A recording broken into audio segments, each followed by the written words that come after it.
Okay, now I think we're good. Okay, so hi. Hey, Rodrigo. Hang on one second. Hey, okay, so we're in here today. Sit wherever you'd like, and then hop on the Meet, and we're going to do audio. Yeah. It's upset. I broke my knee today. You did? Like, I don't know how I broke the middle of all things. Incredible human strength, maybe? I don't know. Check and see if anybody else is here. No, it's so beautiful. In fact, this is like an inside.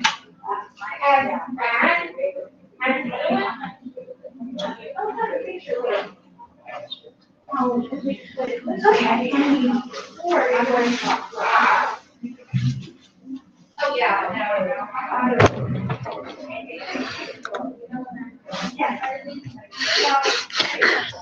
David, don't be panicked.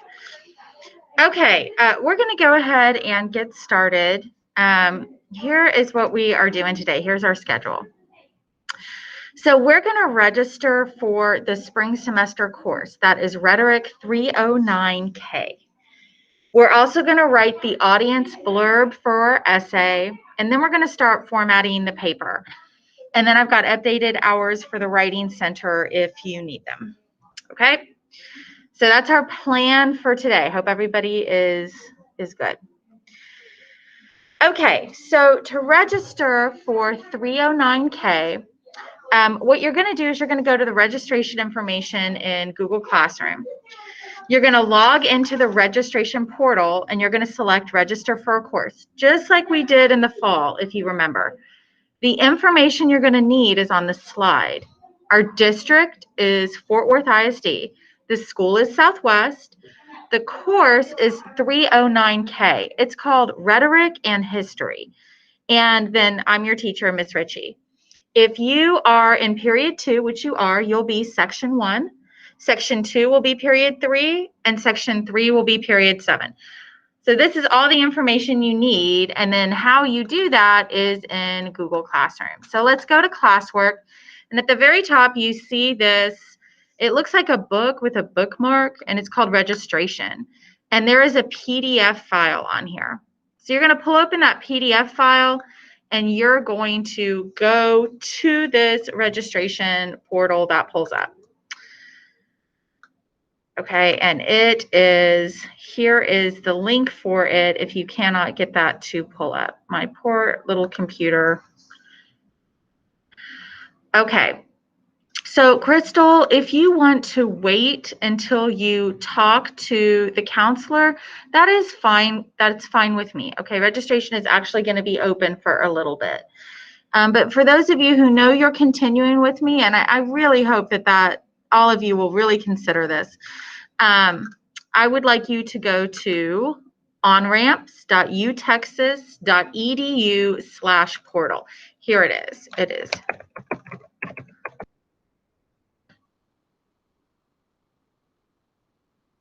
Okay, go to that website.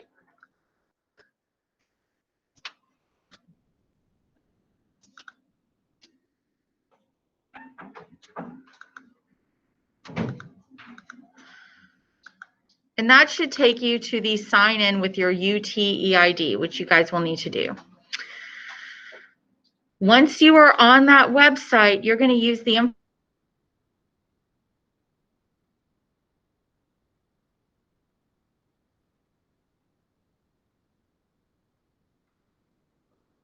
I'm going to go peek over Rodrigo's shoulder. But if you are, you can unmute yourself or you can type it in the chat. Okay, Rodrigo, how are we doing?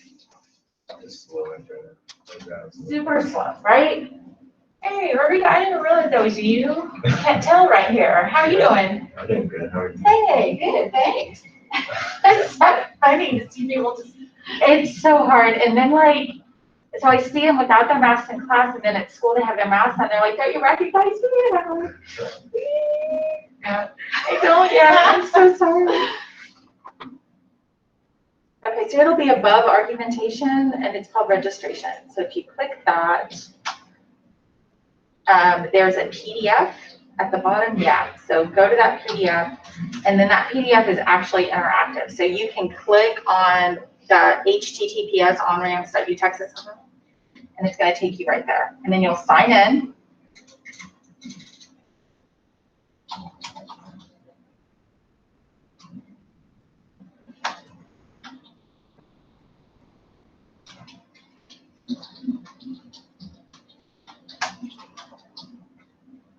Okay, and then you're going to click register for course.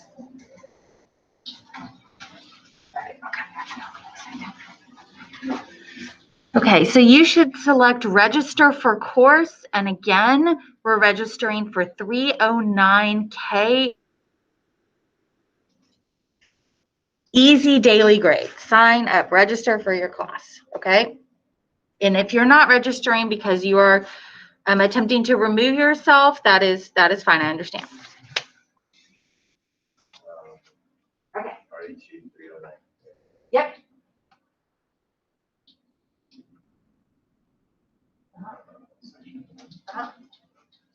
Submit. You're in. Oh, I just registered for a college course. You did. Your second one. Well, I don't know. Maybe you have more OnRamps, but that's at least 2 with me. So, yeah. 3 on it. Okay, look at all your college courses. You're like a pro now.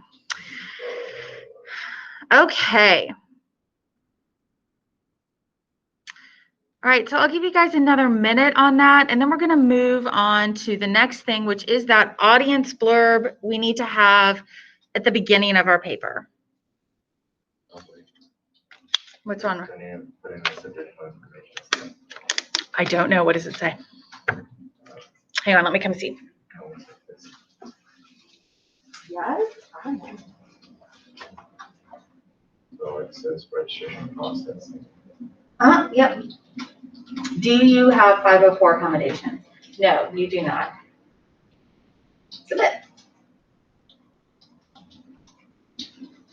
There are some students that are like dyslexic, or they get extra time because they have like a medical level of anxiety, right? So that's what the 504 accommodations are for. You would know if you had them. You don't, so you don't get them in college. I mean, there's not, the college accommodations for that aren't much. So, there you go. Okay. All right, so I hope everybody has registered, and let's go ahead and move on to the next thing. It was nice to meet you, Ms. Cotton, in person. Okay, so let's remind ourselves about the persuasive essay and what it is that we are working on. All right. Remember, this is a 4 to 6 page essay. It's MLA formatted. It's got to work cited. And you're presenting reasons and evidence to a specific audience. That is bold today because that's what we're going to be working on. You should have at least 2 credible sources. You need a concession, refutation, rebuttal to a credible opposing viewpoint. And it needs to be peer reviewed. And it also needs an arrangement tailored to that same audience. So by now, Wait, Miss, I got a question. Sorry. Yeah. Hey, Regina, what's up? It was asking me because I'm doing it on my phone because my Wi-Fi tripping, and it's asking me like to transfer or something like that. Do I click it? To transfer. It says additional information, and it says Okay. transfer. So that additional information, I think, is just for kids that need like 504 accommodations or need I already did that. Okay. It wasn't that. I clicked next, and then that's when it Ellie, do you have Spectrum? Because I don't know if it's Spectrum or like.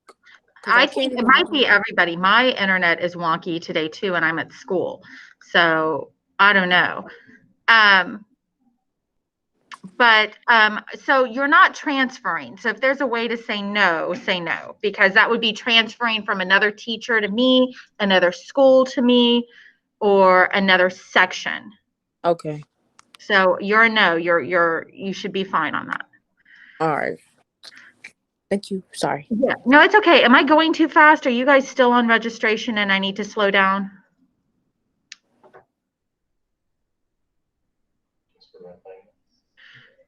Find what, darling? Okay, I'm going to slow down, Kajana. David, I don't know which knight came up with that. I always thought it was King Arthur who came up with the idea himself, but let me know if that's not correct. That is that's funny, David. Okay. So Rodrigo, we are on the slides for the PE 2.2. Okay. The actual next assignment we're going to do is in Google Classroom, and I'm going to show you in a minute. Does that make sense? David asked me a riddle that I got wrong. I took it literally. And which knight from the round table came up with the idea for a round table? Right. I said it was King Arthur. The answer is circumference. Right? It's pretty good, right? Okay. So anyway. Okay.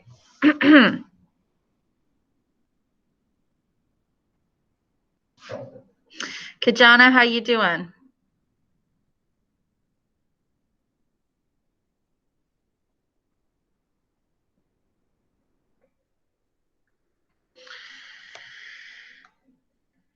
Ken, are you okay if I move on?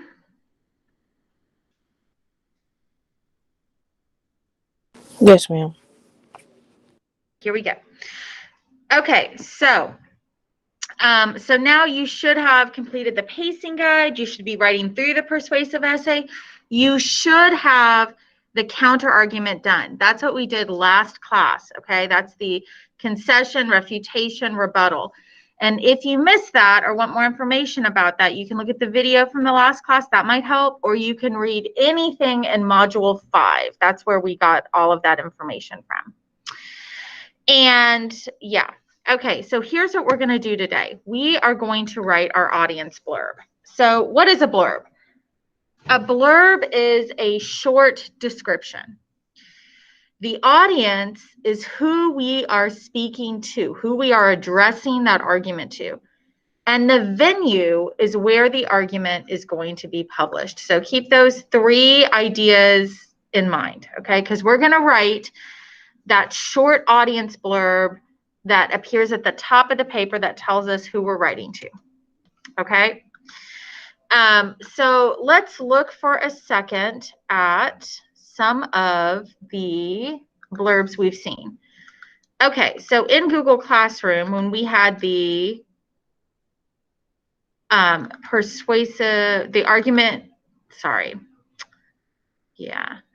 the arrangement assignment, I gave you a copy of the persuasive essay. Let's take a look at that right now, and you'll see what I'm talking about the audience blurb.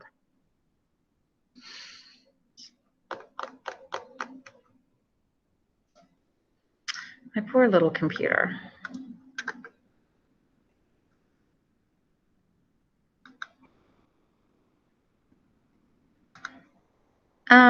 That's not good. Did I lose everybody? There it is. Okay. Okay, so you can see at the top, we've got the heading, and then underneath it, we have this audience blurb. It says, this is an opinion article addressing the people of Ferguson who are opposed to police criticism to be published in the St. Louis Post-Dispatch. The St. Louis Post-Dispatch reaches a well-educated and affluent audience with varying opinions about police criticism in the St. Louis area. So this tells me what I'm writing, who I'm writing to, and where I'm going to publish it. You have to have one of these in your paper. So let's go to Google Classroom and let's find the assignment that is called Articulating Audience. It should be at the very top of the argumentation section.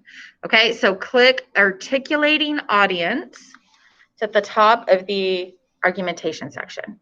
And go ahead and pull open that Google document. All right, it looks like this.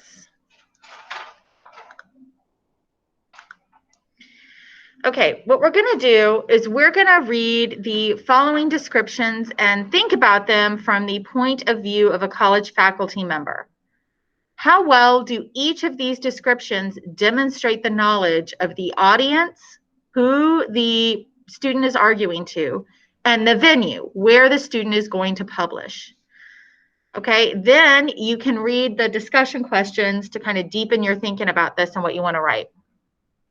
As you read these 4, I'd like you to rank them in order from best to worst in your mind, okay? We have audience blurb 1 by Emily, 2 by Heather, 3 by Stephen, and 4 by Jenny. Which one does the best job at giving the college professor information about the audience and the venue? So I'll give you guys about 5 minutes to read through this, and then we're going to take a poll on Google Classroom, which I'm going to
You're reading the audience blurb and you're ranking them in order. Which of those 4 do you think is the best?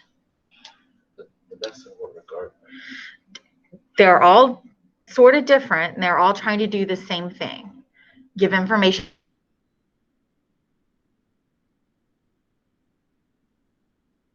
Think about them from the point of view of a college faculty member. How do they demonstrate knowledge of the audience and venue? Which one do you think does that best? It's just an opinion. We're going to talk about strengths and weaknesses in a minute. Okay, here's a poll for you guys to answer. Which blurb do you think is the best in your opinion? How do we get to that point?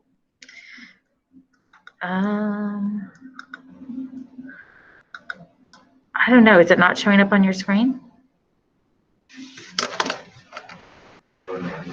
Okay, good.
Miss Pohl, I've got a...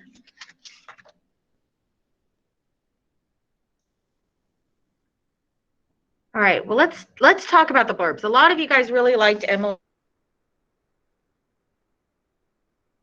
Pretty conversational, right? It was easy to understand. But Emily's has a weakness. If you look at the other three blurbs, they all talk about not just the venue, the New York Times, the Austin American-Statesman, the Washington Post. They talk about the section of that paper, right? So they're really narrowing the focus of the audience. It's not readers of the whole paper. In the second blurb, it's readers of the technology section. In the third one, it's readers of the world section, right?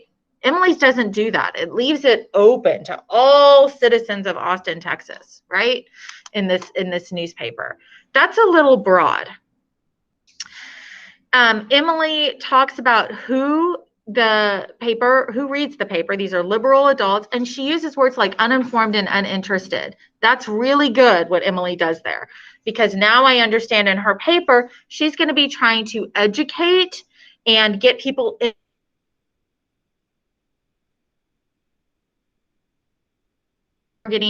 And I have the strategy she's going to use. Now I can check and see, does she use those strategies? Let's look at audience blurb 2. Does anybody have any questions about Emily's blurb?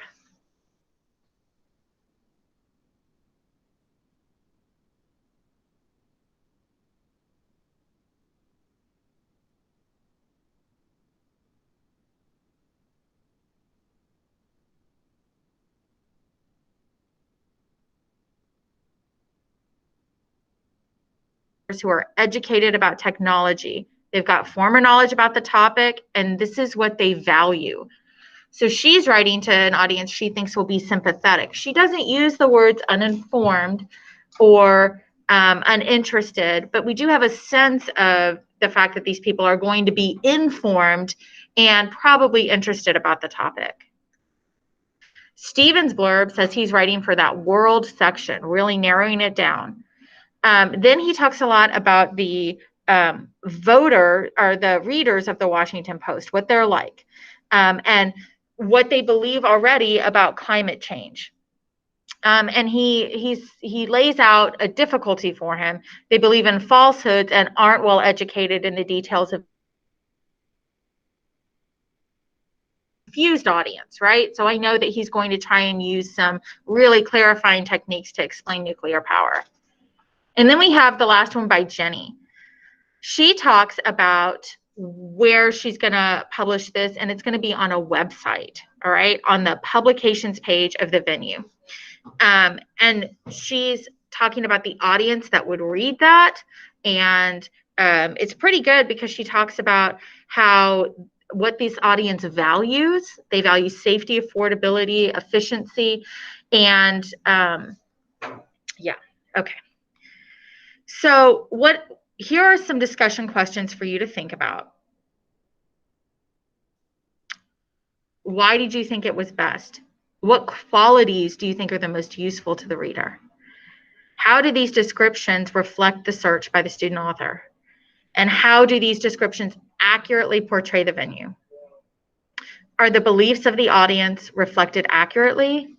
How can we research what the audience already knows? What does the audience value and how can we tell? Where would we find those clues? And what questions would you ask each student to understand their audience better? Okay, so those are things for you to think about as you're writing your own blurb. Let's look at the next part of the sheet. There's some things that you have to address. What are you writing? Where are you going to publish this? Who are you talking to? What do they value? And then here's a template that I think will help you write your audience blurb. This is a blank. Is it an article? Is it an opinion piece? What is it? About what? Appealing to whom? And it will be published in which section of what? A newspaper, a magazine, a website? Who does this venue reach? Who's the audience of this venue? And then tell me about the audience. Are they informed, uninformed, confused? What do they value? Okay? So you've got sentence 1, sentence 2, and sentence 3. All right. Let's talk about the media kit. So when you're researching the venue, you got to figure out who reads it. Well, these venues make money by advertising, right? That's how they make money. The Washington Post does not make money based on the number of people who buy it. They make money based on the number of people or number of companies who advertise in it. And if a company is going to advertise, they're really interested about who's reading it, who's the readership. So all of these publications have something called a media kit or an about, and that'll tell you about the audience. You need to use that to write that second sentence in this blurb. Let me show you what I mean. Okay. Okay, let's go to the Washington Post. We're looking for something called media kit or about that's going to tell me about the readership of the Washington Post.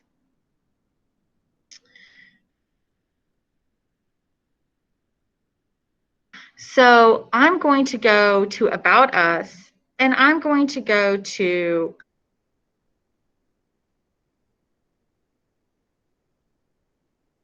I'm going to try to go to Public Relations. Why is my internet not working? There we go. Okay.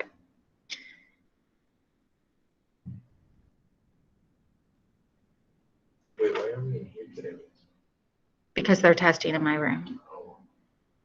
Okay. All right. I'm not quite seeing what I'm looking for here. So let me go to something called Media Kit.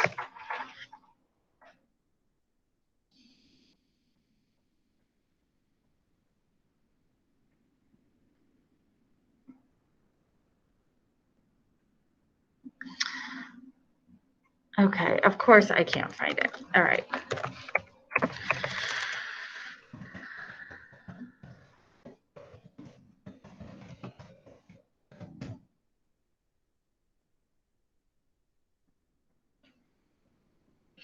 I should have already had this bookmark. Internet in this room is really not good.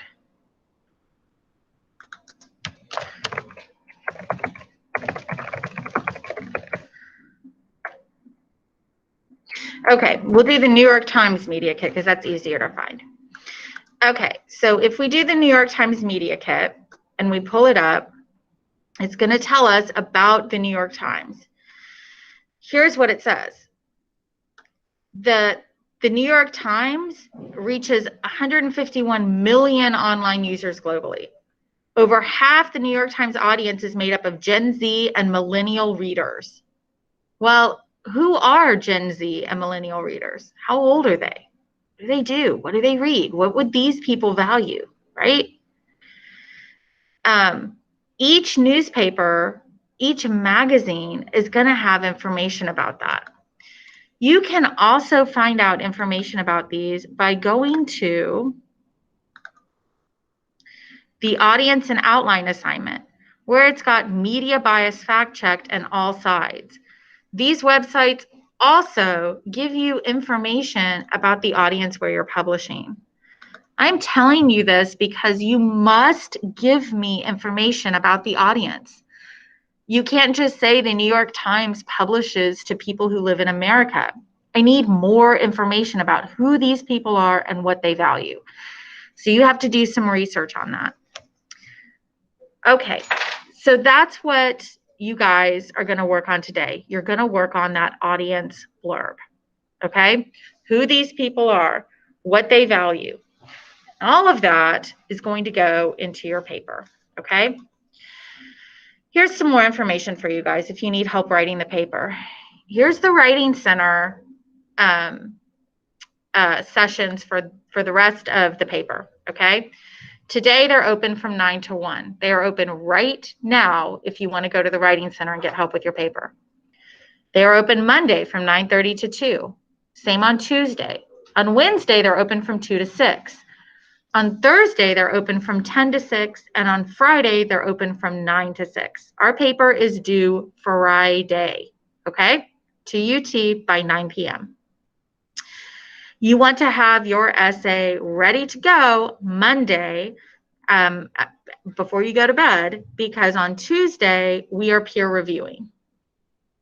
Okay? And that's part of the paper. So the essay needs to be completed, a draft of it, in class on Tuesday. So that gives you today and this weekend to write your essay. You need to make sure you've got all the parts of the classical arrangement, you've got that refutation in there, you've got the audience blurb, and that your essay is formatted. Okay, that's what we're going to do next, is I'm going to walk you through formatting your essay. So if you already know how to format your essay, you can go. If you want to stick with me and format your essay with me, we're going to do that right now. Just to repeat before you leave, those of you who are about to leave, you need to get the audience blurb done today. All right. Anybody have any questions for me?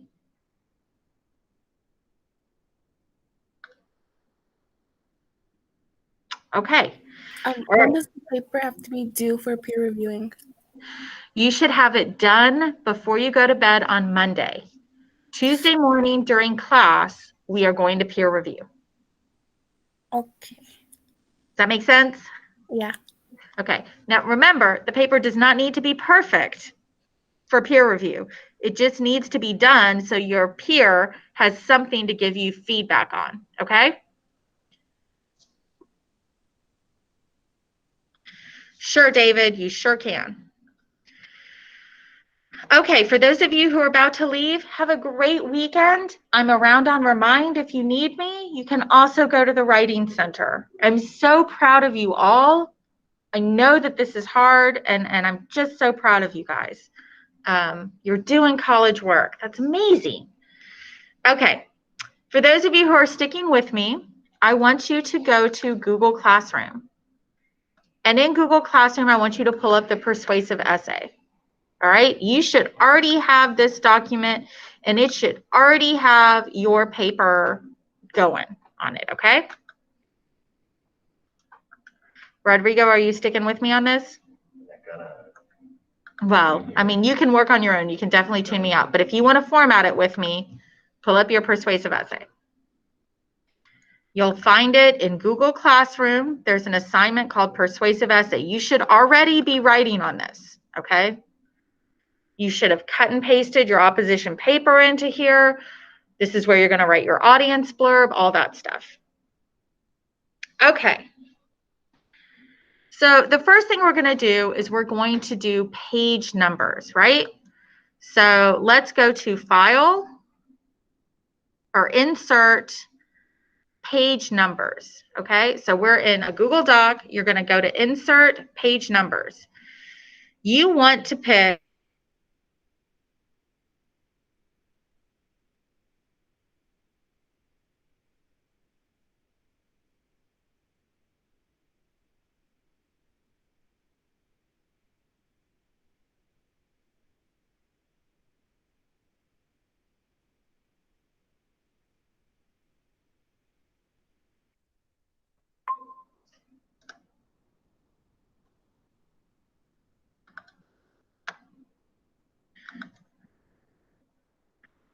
Crystal, the deadline to register,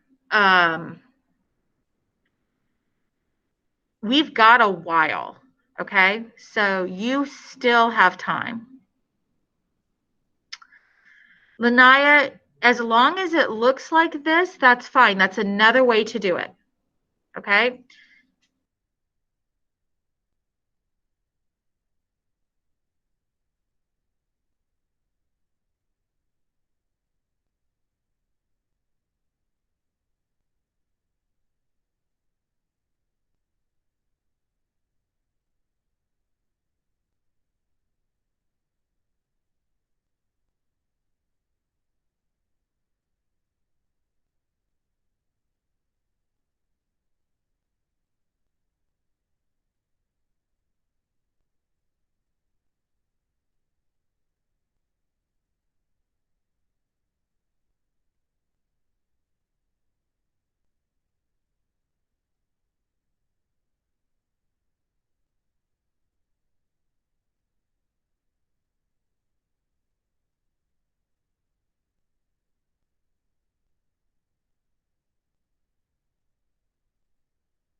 For heading, like that last name. Just like it says on my paper. Hi guys, sorry about that. Our internet is no bueno here. So let's go back to the paper. Okay, so this is where we should be. The heading, mine says Richie 1. Yours should say Rodriguez 1. So no, you need to go to insert.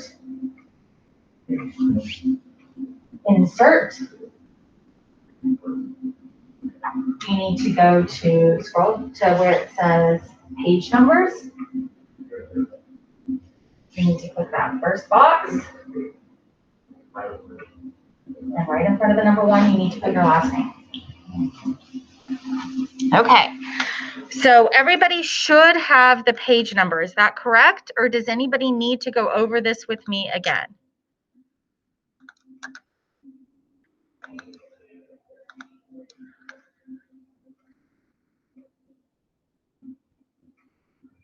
Okay, I need some feedback, guys. Do you have this? Are you good? Or do you need me to go over it again?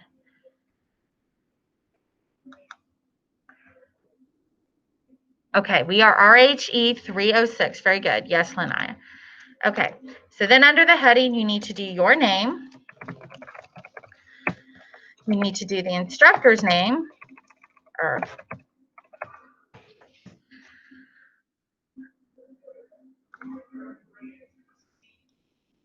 You need to do the instructor's name, and then you need to do the date.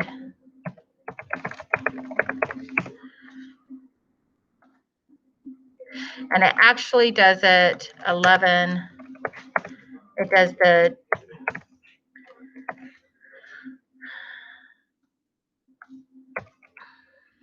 I'm so sorry. It does day, month, year. Okay, so that's what your heading should look like. Kelly Ritchie, your name, RHE 306, the instructor's name, and then 11 December 2020, or whatever day you started writing it. Okay, are you in the meeting? Yeah.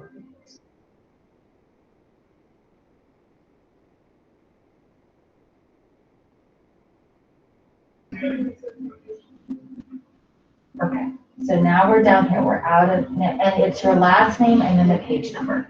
So you need to switch that.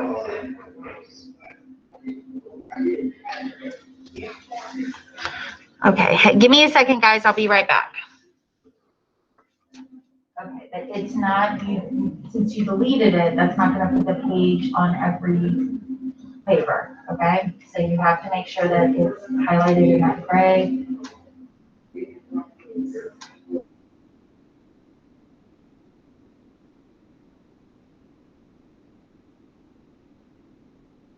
We're down here, and where it says heading, you're going to type in your name. Then you're going to RHE 306. Space between. Yeah, space 306.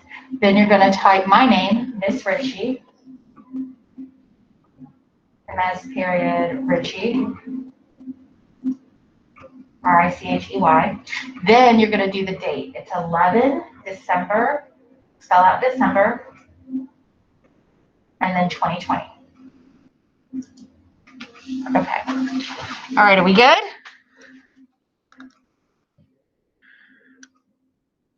You do put your name. It's at the very top. Okay, perfect. Okay, hopefully that's, you are going to want to double check the whole paper. Click edit, select all. Needs to be in Times New Roman font, and it needs to be 12-point type. Okay, this page number at the top, I'm going to have to double click and change that and make sure that it is Times New Roman font and 12-point. Everything needs to be Times New Roman and 12-point. Okay, it should also be double spaced. So again, I'll go to edit, select all. I'll go to format. I'll go to line spacing, and it needs to be double spaced.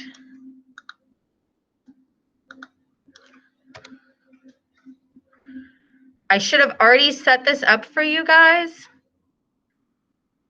before I sent the document out, but you want to double check. So again, edit, select all, make sure you're in Times New Roman font and it's 12 point. Make sure it's double spaced. So you go format, line spacing, double.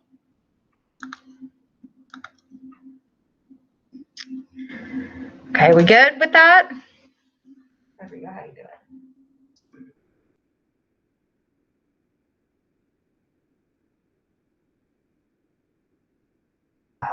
Come down and click select all. Oh, no, you are in, okay, so put your cursor down here. Yeah, now do edit select all. Okay. Go to format, go to lines and spacing, double.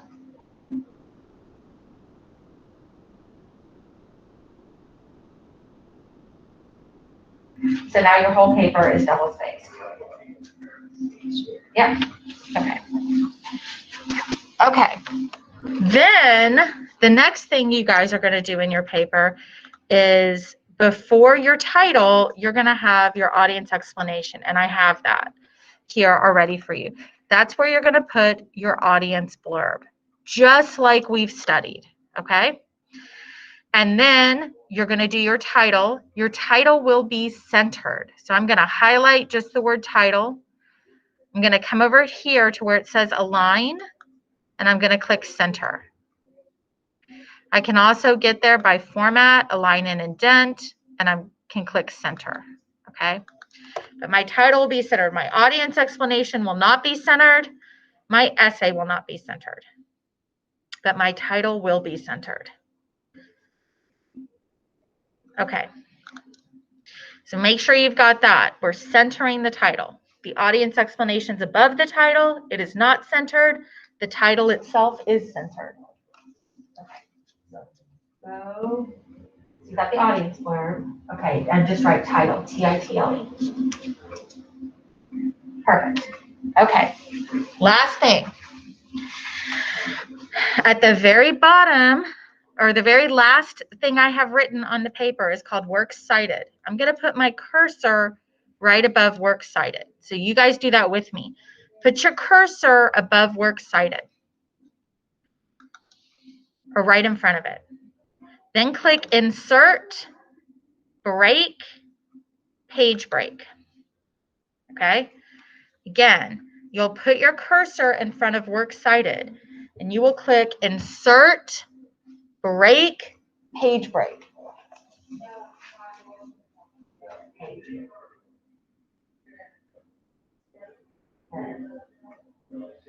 Insert, break, page break. Okay. All right. Now, make sure that is centered. Works Cited is centered. That's the title of this page, and it will be the very last page of your essay.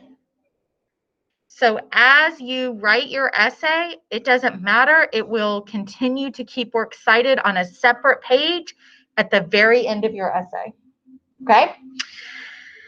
Go ahead and hit enter after Works Cited, and let's take that alignment and make it left justified.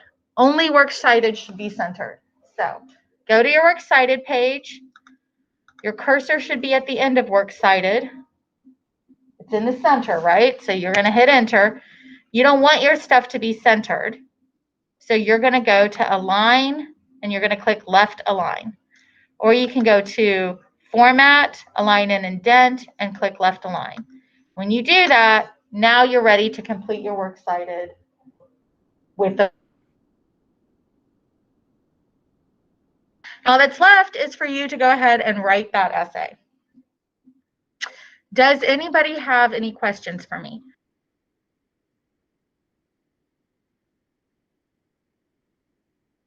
Okay, then you guys need to spend the rest of the period writing. I'm here if you've got questions. I'll be on all class period, but I'm going to mute myself and stop sharing my screen. So the templates that you have sort of are the refutation stuff that we just did, okay, in Canvas yesterday. And then if you go into Canvas with me, it's not going to be templates in the same way that the mapping a controversy was, but you have under modules really clear examples of what each of these are.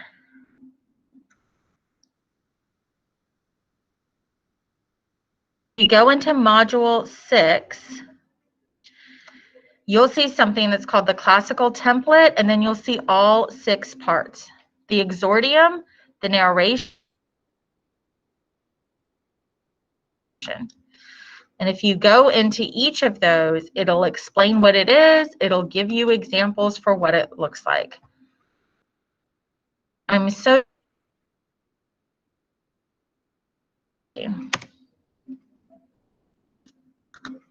I hope I don't lose you guys again.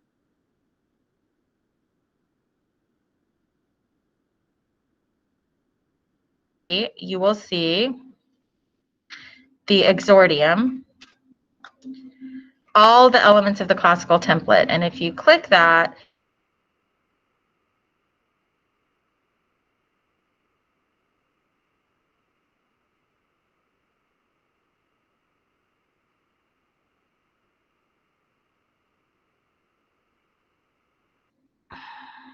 gosh, the internet.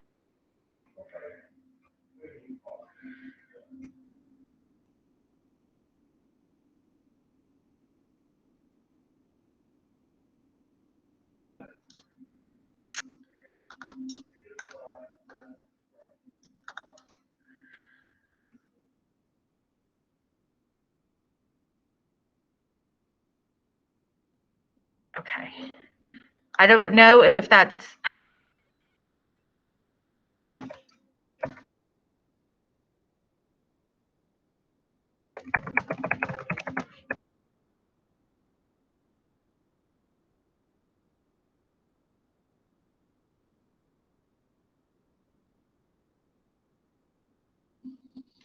look at what you're supposed to do in each one, the exordiums, the introduction, introduce your topic.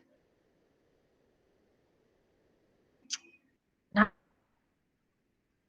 can't remember the name of it, but look at each.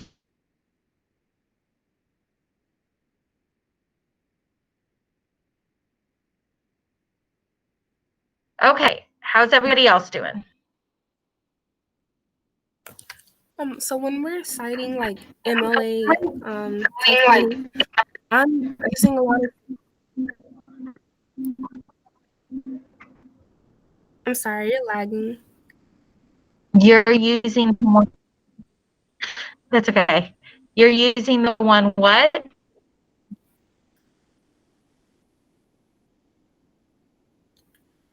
MLA sightings. Like I'm using a lot of statistics. So whenever I'm getting the information, do I go ahead and cite where I got the numbers from?